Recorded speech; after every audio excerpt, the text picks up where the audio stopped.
afternoon, everyone. Welcome to IBC 2013, and welcome to the Autodesk booth. I'm really pleased to welcome to the stage Mr. Julik Tarkhanov from HecticElectric. Hello, good afternoon, everyone. Welcome, Julik. And HecticElectric, you didn't have to come too far. It's right here in Amsterdam. Yeah, it's right around the corner, by 15 minutes by tram or by bike, depending how hard you can go. And how far by boat? Half an hour or so, depending on the weather. Okay, because maybe we can figure that out later because the weather is good today. Hopefully, but they did promise some showers and a hard wind, so... Okay, all right. Maybe not going to get on the Northern boat Europe. tonight. All right. So welcome, and thanks for coming, even though it was in your own neighborhood. We appreciate that. And I wanted to give people a little idea of why we invited you here. And could you give us a little bit about your background and like how you ended up in Amsterdam? I don't think you're originally from the Netherlands. No, as a matter of fact, no. I hail from Russia, from far, far away. And I came to Amsterdam about 10 years ago. Okay. And I was a graphic designer back in Moscow. And I started studying graphic design here, but I really wanted to do visual effects. And I decided to give it a try once I was here. And I even switched schools kind of halfway. And at a point where it was time to look for a place to do my internship, I just started working off the post houses in Amsterdam one by one, just knocking on the door out of nowhere, a Russian guy knocking on the door and saying, I really want to be a flame intern, so will you take me in? And Hectic did exactly that. They took me in, and I've had some great, great time in there. I've been with Hectic for 7 years. It's been a great ride. That's amazing. And so, I mean, of course, having that enthusiasm to learn the product, I mean, I'm sure you put a lot of hours in, nights and weekends to try to figure this system out.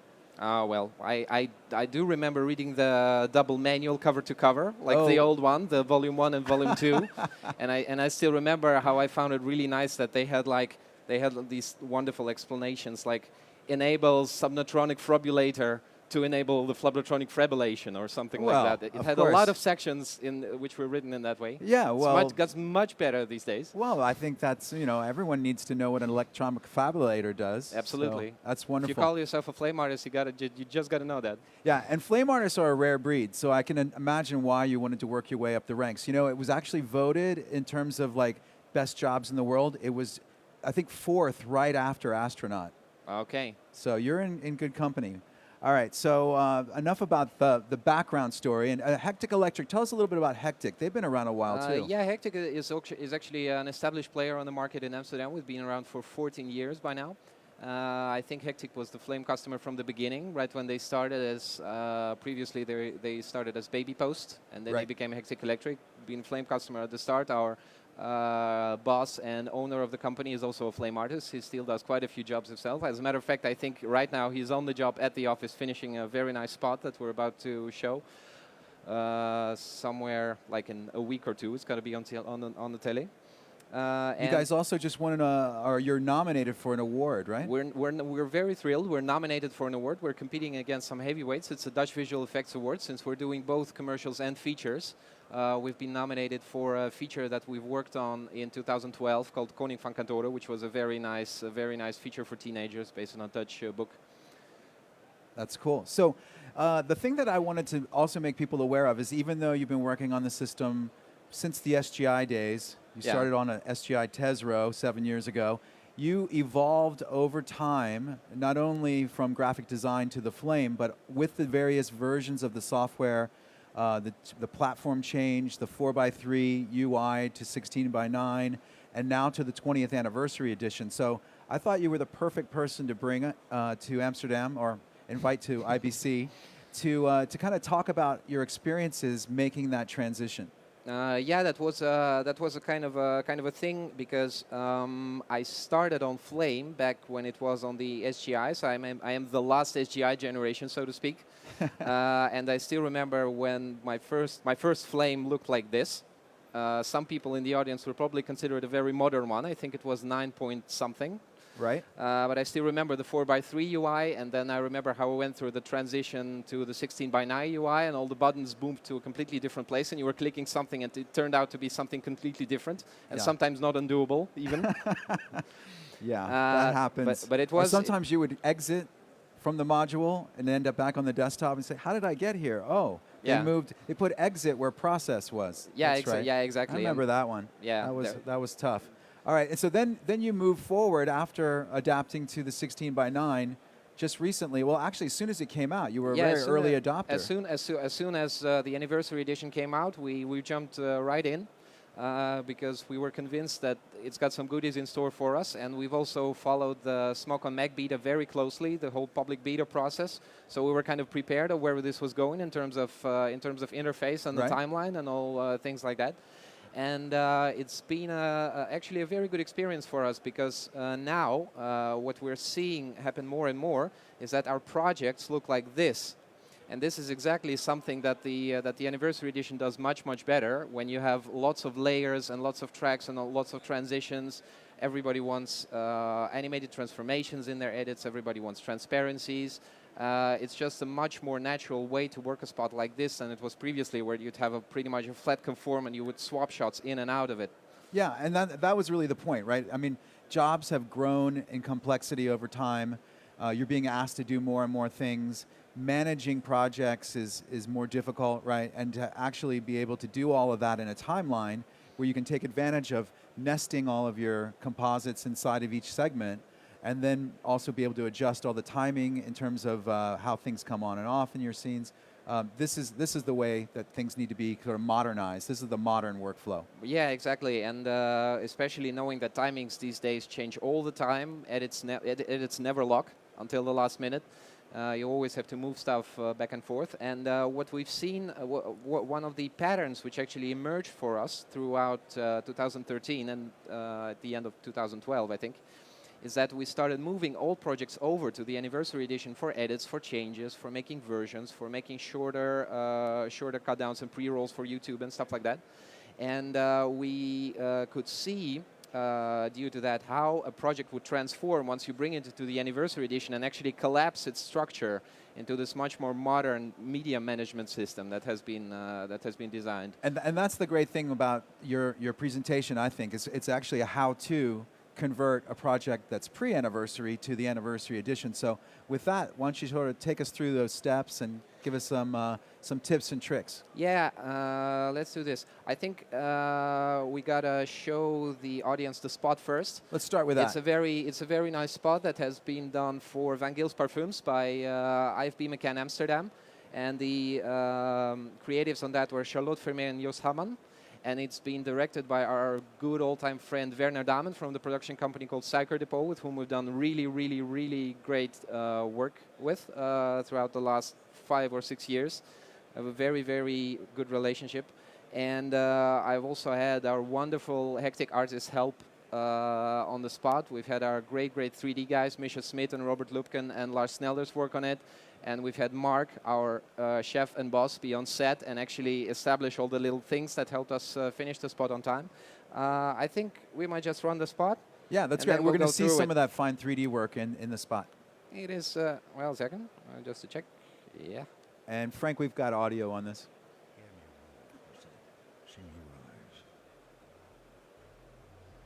From the deep dark down, he said, see my eyes. You'll know.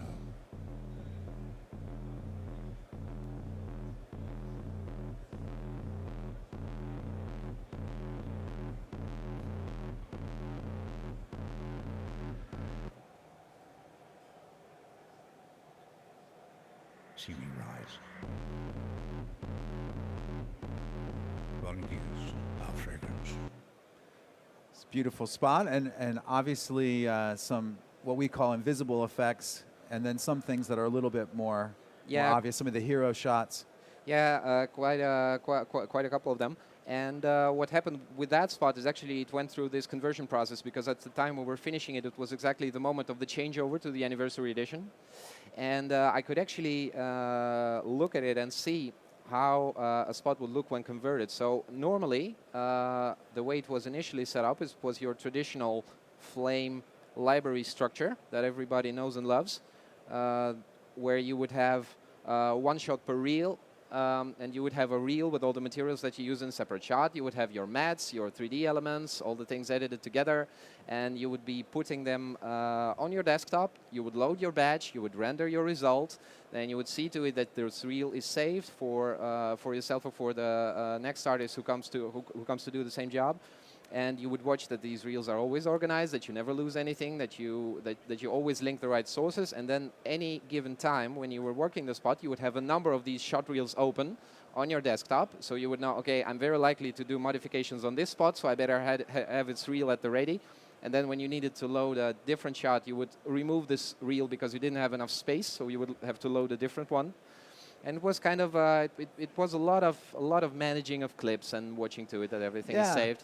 I think there was really nothing wrong with the system. I mean, people got the job done, but there was more burden on the artist to manage a lot of those media steps, right? Saving your setups, organizing your clips onto specific reels. I noticed you guys even use the technique of putting colored frames between the shots so that you can sort of put little markers, and sometimes people paint it up on the frames to remind themselves little notes and things. Yeah, exactly, and that's a very nice one of you to notice, because at Hectic we've actually had a tradition that every flame artist who works at the company or comes freelancing at the company gets his own color for the colored frame. So then every person working the spot or working a specific shot, the last person to touch the shot would actually overwrite the colored frame with his own colors. So next time you load a reel, you would know that this was the person who botched it the last time. You would know who to call. That's an excellent backstory. No, I like that. So colored frames are associated. So you're the teal blue.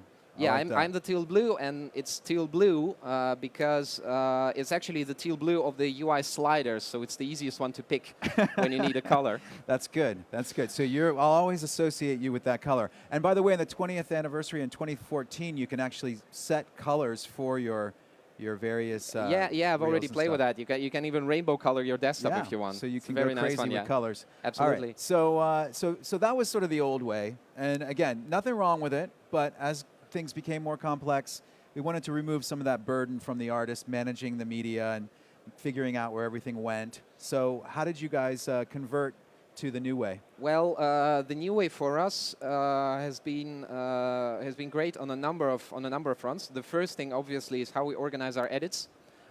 Because previously, what you would have do is like one of the most normal things you would do as a flame operator. You would have your offline edit and your online edit. Yes. And the next thing you would do, you would put them on your desktop on the reels next to each other. Then you would lock them together. You would take a very big magnifying glass and you would look very closely and scroll them frame by frame to see whether they're still matching or not.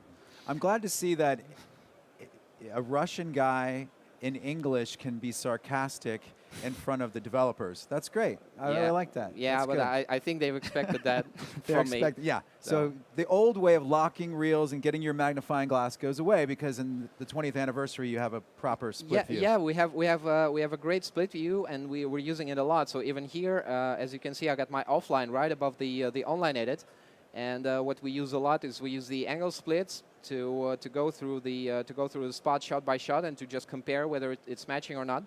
Another thing that we're using a lot is the difference split, which is especially useful when you have to match speed ramps and time wars, because they are traditionally just a complex thing. They don't carry over easily from edits, so sometimes you do have to go in and do that manual tweaking on a frame number basis just to match up the speed ups and the slowdowns, which are in the shot. And this is the difference mat of the two layers. Yeah, and this is the difference mat, and it's actually available in the time warp module, which we appreciate very much. It's been very useful. And another thing which has been instrumental to us in the anniversary edition is that the BFX workflow actually works now. It's been very robust. We've had one BFX corruption in a year on dozens of spots that we've done this way. So we really trust it now. We really adopted this workflow, and so now we actually tend to have much less setups than we normally did, because a lot of these setups that you would be building are actually small enough to tuck in a BFX segment. And also what's nice about it is that all these sources for the effect you're building actually come along with the BFX segment also when you wire it to a different machine or when you're archiving it, etc.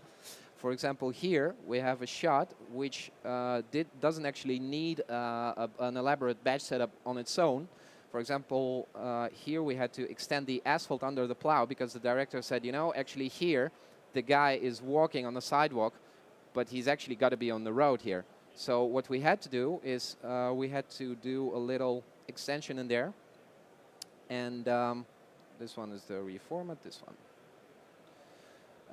This is 2014, so I still sometimes I confuse the buttons on the timeline effect strip. But this is actually a kind of a traditional batch setup, which is just put neatly hidden in the BFX segment where we got our projection setup for the road, and then we just grab a number of shadows that we put onto it to kind of shade it together with the background, and then it's pretty much your medium potatoes flame work.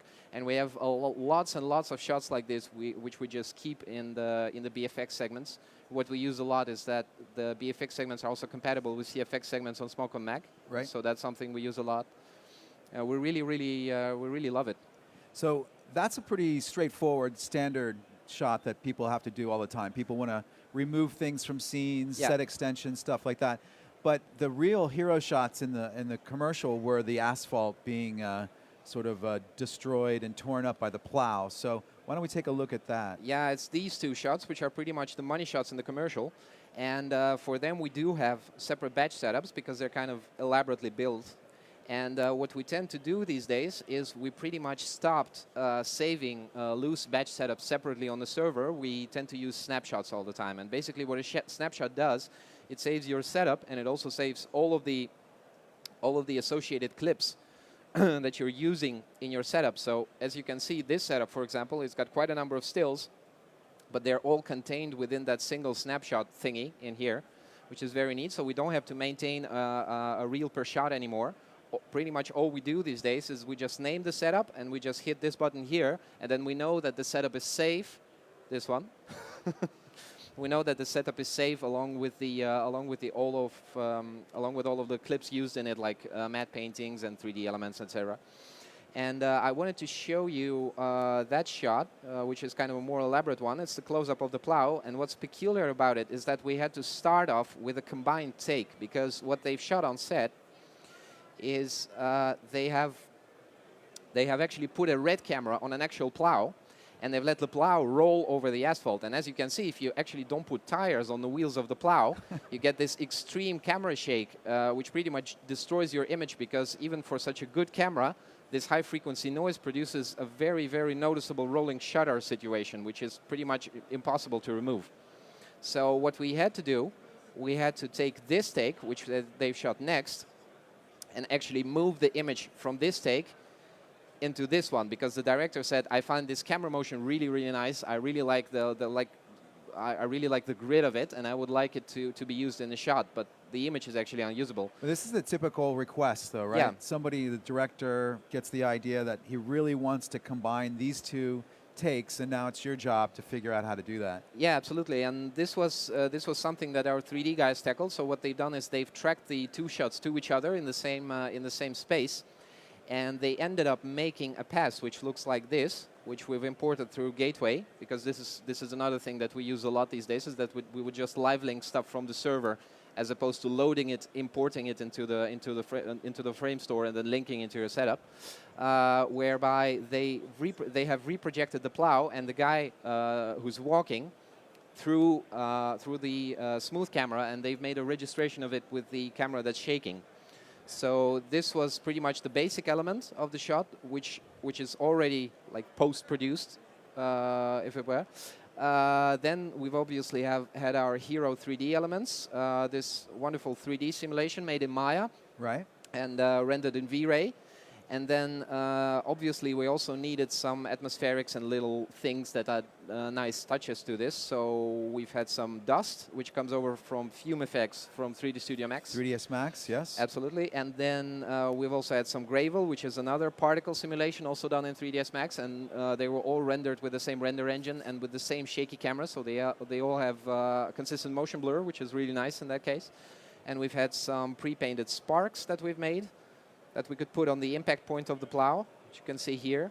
And then we've also had a little issue with the background, because as you can see, here on the left there is this area with the curb, and it actually looks a little bit empty. It's also different in this take as opposed to that take, and it's also very overexposed because it's in the shade. Yeah. So what we've had to do is we had to redesign this part of the street. And to do that, we had to do your pretty traditional flame thing of basically taking any kinds of images that you can find and just smash them together, experiment with different variations of the curve pictures that you can find. We've looked for specific Amsterdam curves and etc. And in the end, we've ended up with a combination of pre-rendered 3D elements and painted elements and photographs. And we've also put in some actual geometry in there. So if you look at the action setup for that one, we've built out this kind of a ground plane, and then we've put some cylinders, which we use as poles in here, which are actual 3D objects. And we've also painted some shadows from them so that they fit in nicer. So incorporating some 3D models within Flame as well. Exactly, and we also had to do some 2D image manipulation as well, because the director wanted us to add some damage to the plow surface. See, all this damage which is on the plow itself has been actually painted in Flame and just in the paint module. So that level of detail, you're going into every little... Yeah, absolutely. But if you're making a shot like this, you really want to put your best into it, because it's like it's a really nice one to do. Yeah, absolutely. And it all finally comes together in one big monster action node, which takes a little while to display, but that's fine. There we go. There we go. Which just got all the different elements coming in together. And what we're finding very often is that it's sometimes much easier to assemble a huge composite like this in an action node as opposed to loose batch elements spread all over your setup, because sometimes you want more direct control and you want everything to be in the same layering system. It might display for a little longer, but it's closer. Yes. So yeah, well, action is obviously a foundational tool. Action is a great one. And the other shot that I wanted to show you is this one, which is what I would call a traditional Flame cityscape manipulation shot, which is the wide shot of the same. And I've got it set up. This happens all the time as well, right? The director will say, you know, city doesn't have enough buildings in it, or I don't like the way the shadows are being cast, or can you remove or include people on the street? Yeah, exactly. And this spot was actually shot in Lisbon, which is a very, very nice place, but it's not quite as extremely urban as the spot implies, because it's all about an urban guy plowing the streets, and we've also had little pre-rolls where a guy is climbing a skyscraper, and things like that. It was a very nice campaign. So what we've had to start with for this one was basically a shot like this. And the director and the agency told us, like, you know, we better make these buildings taller quite a bit, and we also want some buildings in the background, and we actually want to add some people as well, because they had to fence off the street, because there was an actual guy with a bull who had to walk across the street, which was sort of dangerous. Yeah, well. Exactly. Yeah. So what we had to do is we had to grab that shot and pretty much add some buildings. We had to replicate some buildings here, and we had to add some buildings in the background. We had to add some subway cars which go in here, which is one of these very small subtle things which are still nice. They add a feeling to the shot. We've had to clear this area of the shadows of the buildings, because the different takes of that shot were done at different times of day, and the sun actually moves quite rapidly. So if you comp too many takes together, you will get very interesting shadow discrepancies between them.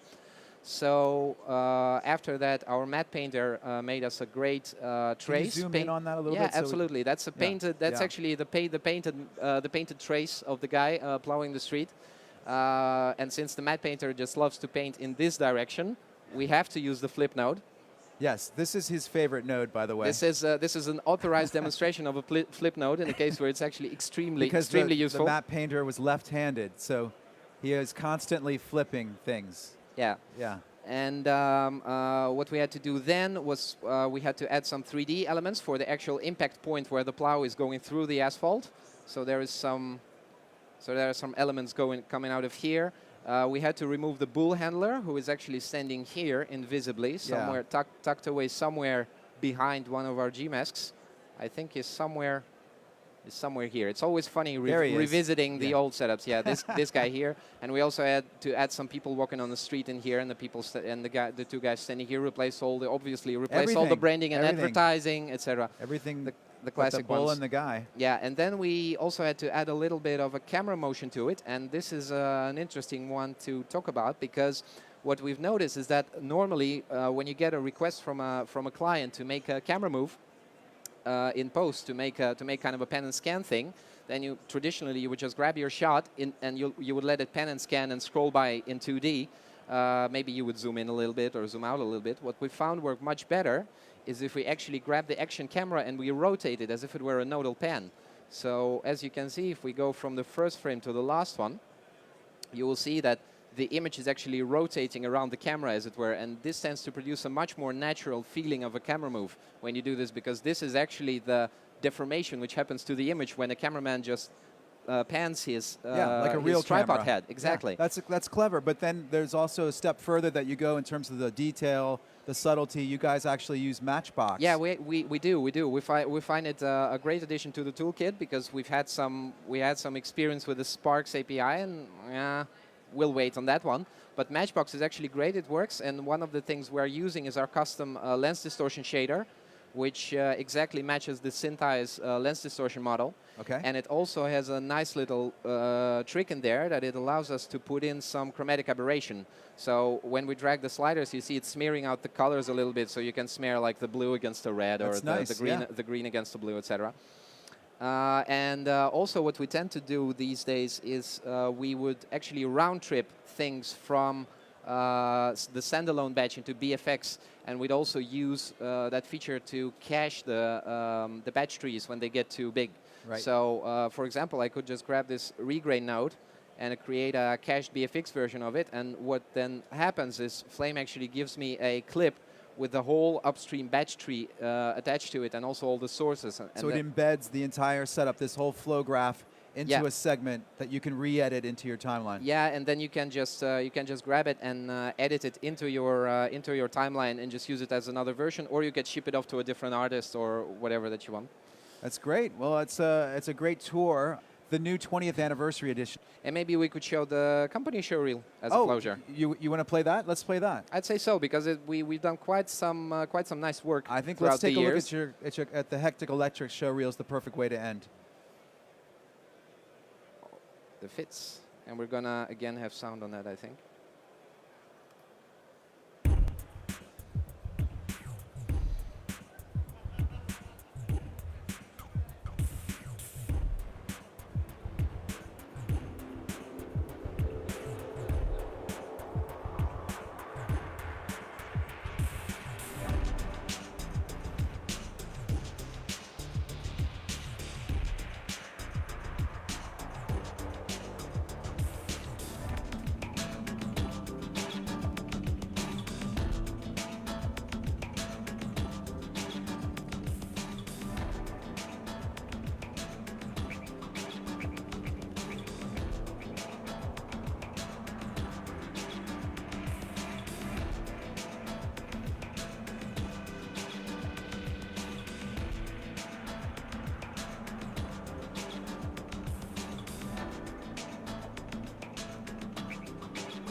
All right, a big round of applause for Julik Tarkhanov from HecticElectric here in Amsterdam. Thank you so much, Julik. It's been a pleasure.